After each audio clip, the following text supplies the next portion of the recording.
Bismillahirrahmanirrahim. Wasari'u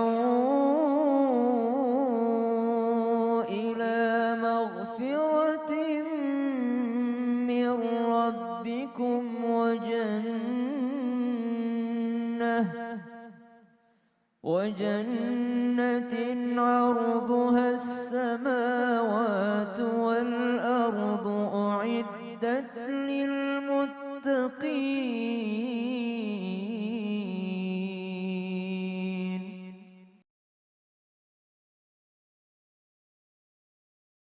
Dan kita hakikatnya ketika kita sholat, kita menghadap Allah. Kita sedang menghadap Allah Subhanahu wa ta'ala. Kalau sholat, jadikan ihsan itu apa? Lengket pada diri kita. Apa maknanya ihsan?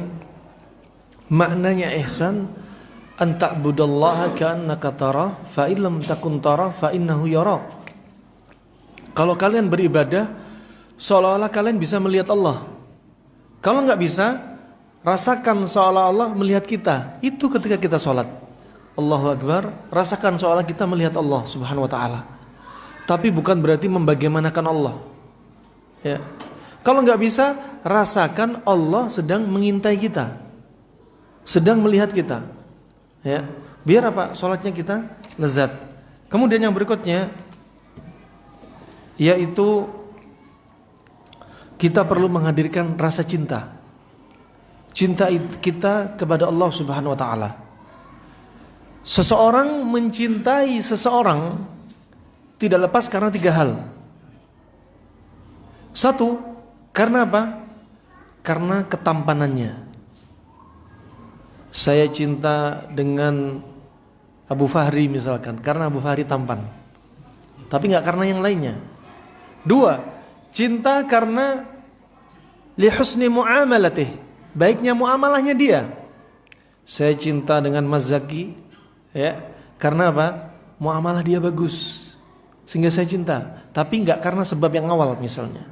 Yang ketiga, karena apa? Li fadilatih, karena dia punya keutamaan. Saya cinta ke Ustadz Fauzan karena dia punya keutamaan, misalkan menghafal Al-Quran, ya, misalkan keutamaan yang lainnya, ya.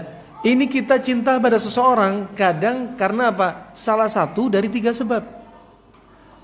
Ya, seandainya kita nisbatkan kepada Allah, semua ini dimiliki Allah. Seandainya karena ketampanan, kita katakan siapa manusia paling tampan di muka bumi? Siapa? Khilaf. Coba yang pertama Rasulullah. Pendapat para ulama yang kedua siapa?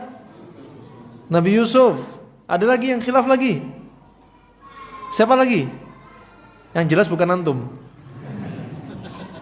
Yang ketiga Nabi Adam alaihissalam. Ya, Nabi Adam alaihissalam. Seandainya jangankan 3 orang ini ada, dan manusia dari diciptakan Nabi Adam sampai hari kiamat dikumpulkan jadi satu, gak akan bisa nyamai ketampanan, ya, eloknya wajah Allah Subhanahu wa ta'ala.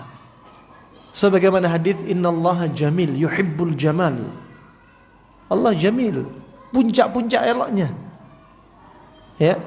Kemudian seandainya sebab kedua karena muamalah yang baik, Allah paling balik muamalahnya. Ada hambanya berbuat maksiat, ya, ada hambanya enggak sholat.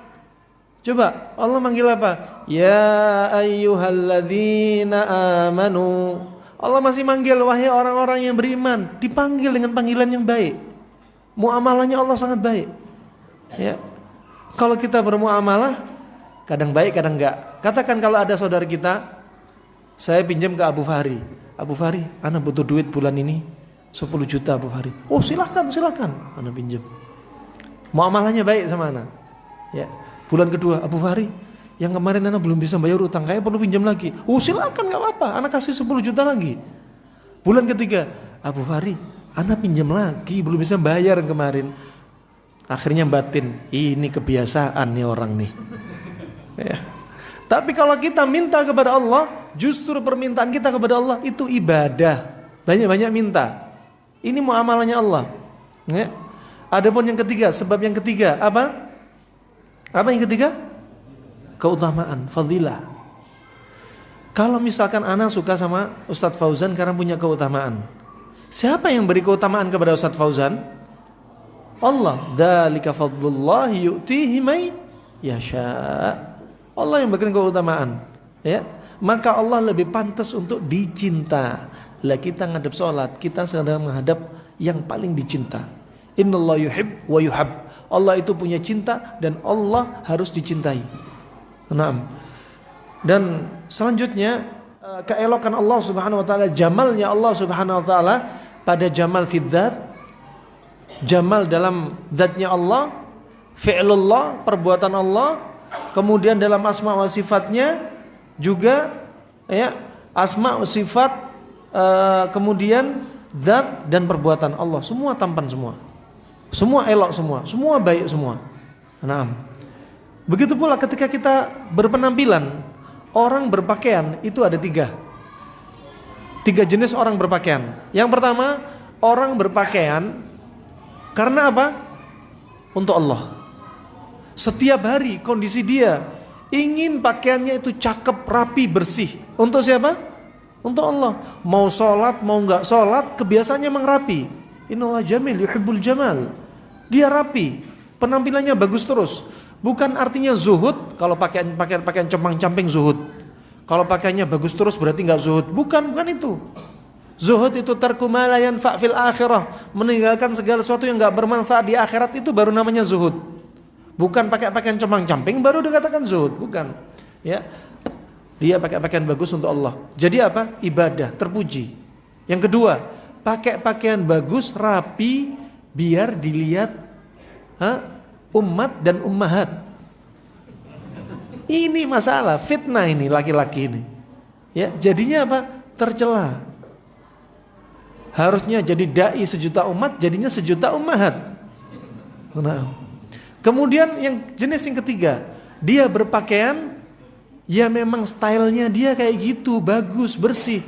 Lah ini nggak dapat dosa, nggak dapat pahala. Mending kalau gitu penampilannya untuk siapa? Untuk Allah. Ya, berpenampilan bersih untuk Allah Subhanahu wa taala. Demikian ketika apa?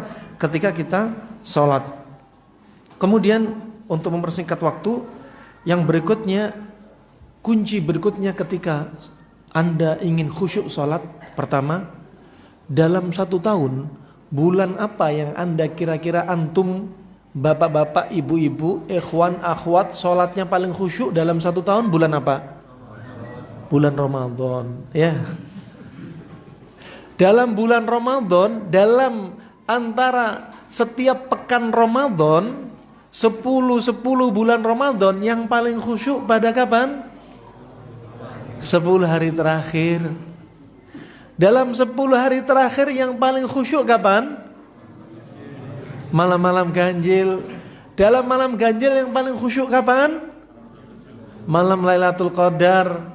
Jadikan malam-malam sholat Anda setiap hari seperti Anda dalam kondisi di malam Lailatul Qadar. Itu kuncinya. Ya, rasakan nikmat seperti ini. Ini masalah waktu, masalah tempat. Anda paling khusyuk ketika di tempat di mana sholatnya khusyuk? Di depan Ka'bah. Dulu pengalaman saya pribadi dan pengalaman jamaah yang kita bawa, rata-rata saya pribadi juga itu. Ketika pertama kali umroh dan jamaah yang kita bawa setelahnya, setiap baru lihat menara di Masjidil Haram, udah nangis, matanya nangis. Ngelihat Ka'bah, nangis semua, pada tutupan gitu. Kenapa? Saking gembiranya bisa langsung ibadah dan melihat Ka'bah. Ketika sholat di belakang makam Ibrahim, ngelihat Ka'bah, gimana perasaannya? Nikmatnya, ya, rasakan seolah-olah kita ini sholat dekat dengan Ka'bah. Apalagi apa? Rasakan sholat seolah-olah kita melihat Allah Subhanahu Wa Taala. Kalau nggak bisa, rasakan seperti Allah lah yang melihat kita. Ini